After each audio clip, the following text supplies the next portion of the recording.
What's going on, and welcome to Joe's Geek Show, the video series where we talk comics. And before we get started, if you'd like to support the channel, you can do so by hitting that subscribe button, liking this video, and sharing. And with that, we're covering an indie comic book this time called Area 51, The Helix Project. Written and created by Trevor Fernandez-Lenkwitz, art by Marcelo Salazar, colors by Marcio Ferrer, and letters by Taylor Esposito. In Area 51, The Helix Project is a sci-fi noir story that tells the journey of Kent, an alien-human hybrid that struggles with both the torment of being a half-breed, as well as the apparent death of his father that he witnessed when he was a boy. This book takes us through a few different points in time, showing us when Kent's father crashed on Earth, the night Kent lost his father, and seeing what that has done to him psychologically, ending with a shot inside the Area 51 complex that can only be described as horrific.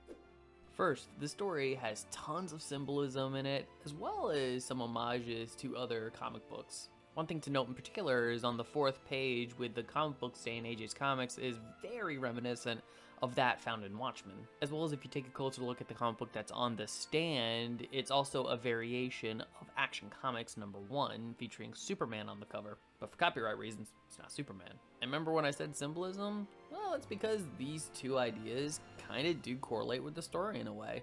As far as characters go, there's not many of them, but for what we do get, particularly with the protagonist Kent, he is a very serviceable protagonist.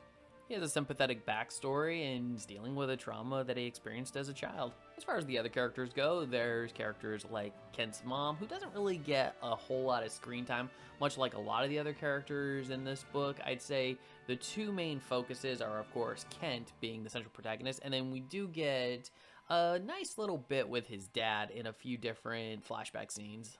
And when I mean nice art, nice story, just not nice what happens in the scene. As far as the other characters go, there's a police officer that's featured in the flashback, as well as two kids. What part do they have to play? Well, the cop shoots Kent's dad, and the kids are kids?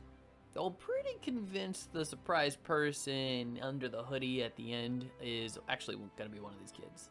Now, when it comes to the art aspects of the story, this is definitely one of the shining points. Because when you hit the indie comic book space, particularly the self-published section of this area, you do find that a lot of times the artwork can be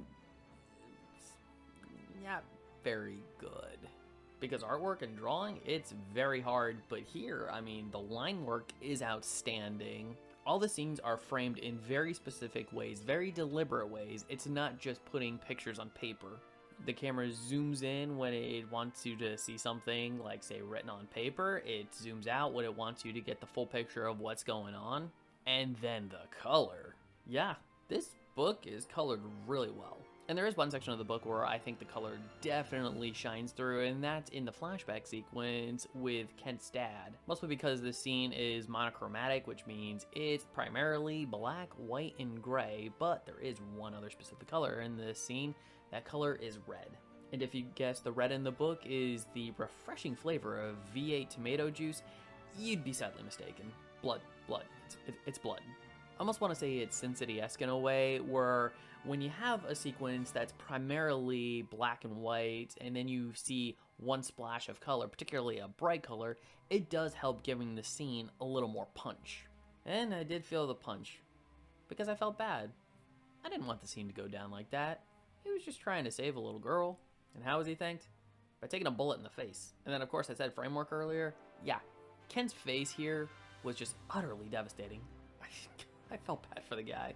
So I do gotta say that Area 51, The Helix Project is a spectacularly well done book for being a self-published indie title. It actually succeeds where a lot of other self-published comics tend to fail, as in it features a really well-crafted story, great artwork, and a protagonist that I want to continue this journey with. So if you want to check out Area 51, The Helix Project for yourself, I've left links in the description down below that go to the website where you can purchase the book, and heck, it's also on Comixology. And if you were one of the ones that actually bought this book, what did you think about it? Did you like it? Did you not? Please tell me your thoughts in the comment section below. Also, just gotta ask you, what'd you think of that logo? It's a good logo, right? Someone designed that. Someone made that. Yeah. I want to Wonder who it is. Alright, take care, have a great day. As always, stay geeky.